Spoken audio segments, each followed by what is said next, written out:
जैसा कि मैंने आपको पिछले कल बताया था कि रशिया से डिस्काउंटेड प्राइस के ऊपर सस्ता क्रूड ऑयल परचेज करके भारत ने अब तक कुल 35,000 करोड़ रुपीस की बचत कर ली है, जो कि 4.3 बिलियन डॉलर्स के करीब बनती है। भारत के अब इस पैसे के ऊपर यूक्रेन की नजर है, यानी दुनिया भर का क्रिटिसिज्म सुनकर भारत ने जो पैसा बचाया है वो हम यूक्रेन को दे दें। दरअसल यूक्रेन के फॉरेन मिनिस्टर की तरफ से भारत के लिए एक ऐसी स्टेटमेंट आई है जिसको सुनकर आपको गुस्सा भी आएगा और हंसी भी, क्योंकि इस बार यूक्रेनियन फॉरेन मिनिस्टर ने रशियन क्रूड ऑयल परचेज करने पर भारत को न सिर्फ टारगेट किया है, क्रिटिसाइज किया है, बल्कि भारत के सामने एक डिमांड रखी है। अभी कुछ ही दिन पहले भारत की यूनाइटेड नेशंस में permanent representative Ruchira Kamboj ma'am ने यूएन सिक्योरिटी काउंसिल की मीटिंग में ये जानकारी दी थी कि यूक्रेन के लोगों की मदद करने के लिए भारत यूक्रेन को ह्यूमैनिटेरियन एड की अब तक 12 कंसाइनमेंट्स भेज चुका है। लेकिन लगता है कि यूक्रेन का पेट इससे भरा नहीं है और यूक्रेन चाहता है कि नाटो देशों का युद्ध लड़ने के लिए अमेरिका और ब्रिटेन जैसे देशों का रशिया को कमजोर करने का पर्पस सर्व करने के लिए अमेरिका और उसके अलाइज जो यूक्रेन को पैसा दे रहे हैं,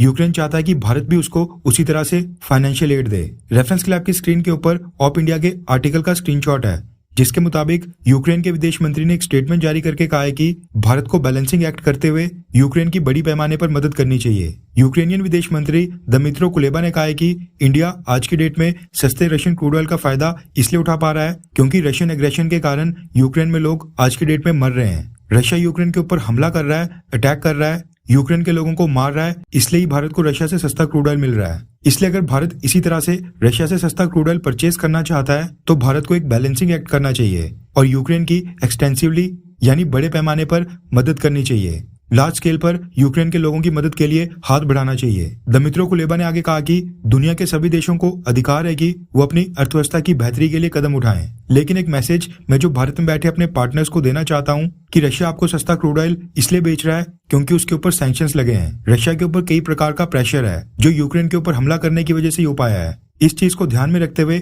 भारत को एक बैलेंसिंग एक्ट करना चाहिए, यानी अगर भारत रशिया से क्रूड ऑयल परचेज करके इनडायरेक्टली रशिया की मदद कर रहा है, अपने कई सारे पैसे बचा रहा है, तो एक बैलेंस क्रिएट करने के लिए उसके बदले में भारत को अब बड़े पैमाने पर यूक्रेन को सपोर्ट करना शुरू कर देना चाहिए। इससे पहले यूक्रेन के विदेश मंत्री ने यह भी कहा था कि भारत रशिया से सस्ता क्रूड ऑयल इसलिए ले पा रहा है क्योंकि रशिया के हमले के कारण हर दिन यूक्रेन के लोग बिना हीटिंग के रह रहे हैं, बिना गर्म पानी, बिना इलेक्ट्रिसिटी के रह रहे हैं, और जो लोग रशिया से सस्ता क्रूड ऑयल परचेज कर रहे हैं उनको ये चीज कंसीडर करनी चाहिए। वैसे देखा जाए तो आज की डेट में यूक्रेन युद्ध जो लंबा खींच रहा है वो भी यूक्रेन के कारण ही खींच रहा है। यूक्रेन अभी भी नाटो का युद्ध लड़ रहा है और नाटो से पीछा नहीं छुटवा रहा है। लेकिन खैर, यूक्रेन के विदेश मंत्री ने भारत को यूक्रेन की बड़े पैमाने पर सपोर्ट करने की मांग की है। ऐसे में आपको क्या लगता है कि क्या भारत को भी बाकी वेस्टर्न देशों की तरह यूक्रेन को फाइनेंशियल एड देनी चाहिए? क्या भारत को यूक्रेन को $1 मिलियन की ग्रांट देनी चाहिए? हाँ या फिर ना? नीचे कमेंट करके अपनी राय जरूर बताएं।